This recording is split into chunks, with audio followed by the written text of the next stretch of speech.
وہ ہاتھ اٹھاتے ہوئے بولا، میں ایک بار پھر یہی درخواست کروں گا کہ آپ صورتحال کو دیکھ کر وہ نتیجہ اخذ کرنے کی کوشش نہ کریں جو کوئی بھی عام آدمی اخذ کرے گا۔ یہ آپ کی انکساری ہے کہ آپ خود کو عام آدمی تصور کرتے ہیں، لیکن مجھے بھی معلوم ہے اور خود آپ کو بھی معلوم ہے کہ آپ عام آدمی نہیں ہیں۔ اگر آپ تحمل سے میری بات سنیں تو شاید آپ کی وہ صلاحیتیں ابھر کر سامنے آ جائیں جن کی اس وقت مجھے ضرورت ہے۔ میں ہمدن گوش ہوں، میں نے استزاہیہ سے لہجے میں کہا۔ جج صاحب کو میں نے قتل نہیں کیا، وہ بڑے اختصار سے بولا۔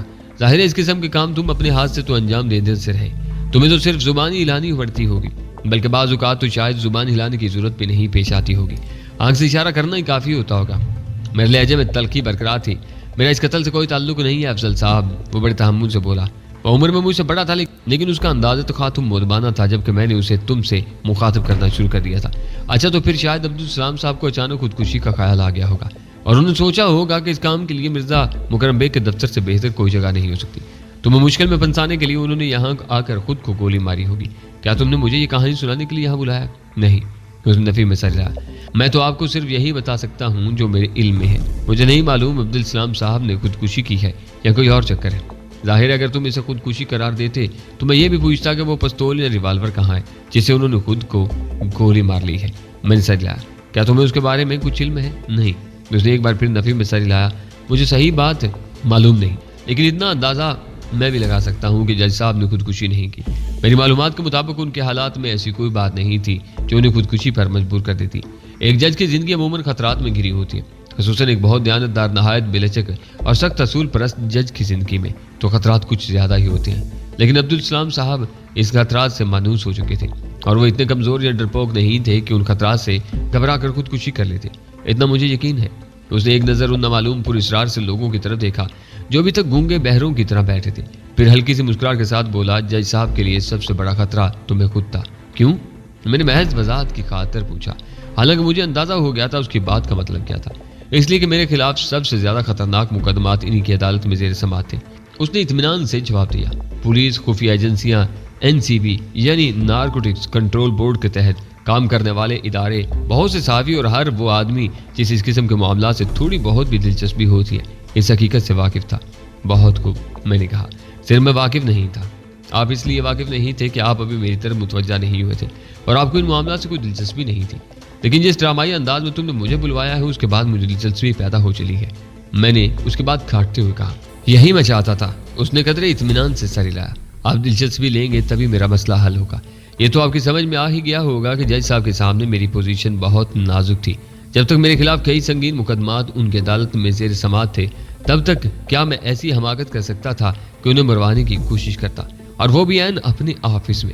میں نے فوری طور پر کوئی جواب نہیں دیا اور نہ ہی کوئی تبصرہ کیا۔ اس نے مجھے سوچنے پر مجبور کر دیا تھا۔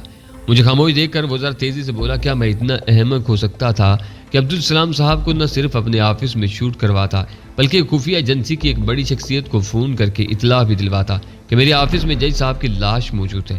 نہ صرف لاش موجود ہے بلکہ میں خود بھی موجود ہوں۔ کیا ایسا ہوا ہے؟ میں نے دریافت کیا۔ جی ہاں، ایک گمنام فون کال کے ذریعے ایک خفیہ ایجنسی کے ایک اعلیٰ عہدیدار کو اطلاع دی گئی کہ مرزا مکرم بیگ کے آفس میں جج عبدالسلام کو قتل کر دیا گیا ہے۔ خفیہ ایجنسی کے اہلکار اس وقت یہاں پہنچے ہیں جب میں بھی اپنے مسلح محافظوں کے ساتھ یہاں پہنچا ہی تھا، اور ہم لوگوں کو تالا کھول کر اپارٹمنٹ میں داخل ہوئے چند سیکنڈ ہی ہوئے تھے۔ اس نے جواب دیا۔ بہت خوب، میری دلچسپی کچھ بڑھنے لگی۔ غالباً ان معزز حضرات کا تعلق خفیہ ایجنسی سے ہے۔ میں نے ان پراسرار لوگوں کی طرف دیکھا جن کے چہرے سپاٹ تھے اور جو بدستور خاموشی سے ہماری طرف دیکھے جا رہے تھے۔ ان کا صبر و تحمل اور خود پر ضبط قابل داد تھا کہ ہماری اتنی دیر بک بک کے دوران انہوں نے ایک لفظ بھی منہ سے نہیں نکالا تھا۔ بہرحال اب ان کی پراسراریت میری سمجھ میں آ گئی تھی اور یکلک تھی وہ میرے لیے کچھ ایسے پراسرار نہیں رہے تھے۔ مکرم بیگ نے اس بات میں سر ہلایا اور سلسلہ گرام جوڑتے ہوئے کہا، اب غالباً اس حد تک تو بات آپ کی سمجھ میں آ ہی گئی ہوگی کہ میں اتنا احمق نہیں ہو سکتا جتنا اس صورتحال میں نظر آ رہا ہوں۔ میں خاموش رہا تو وہ گویا مجھے اپنے احمق نہ ہونے کا یقین دلاتے ہوئے کچھ اور زور دے کر بولا، افضل صاحب میری جڑیں بے شک یہی ہیں، لیکن میری زندگی کا بیشتر حصہ دوسرے ملکوں میں گزرا ہے۔ روم، لاس اینجلس، لندن، پیرس اور دبئی میں میرے بہت سے ایسے دفاتر ہیں جیسا آپ اس وقت یہاں دیکھ رہے ہیں۔ اور بظاہر تمہارا بزنس کیا ہے؟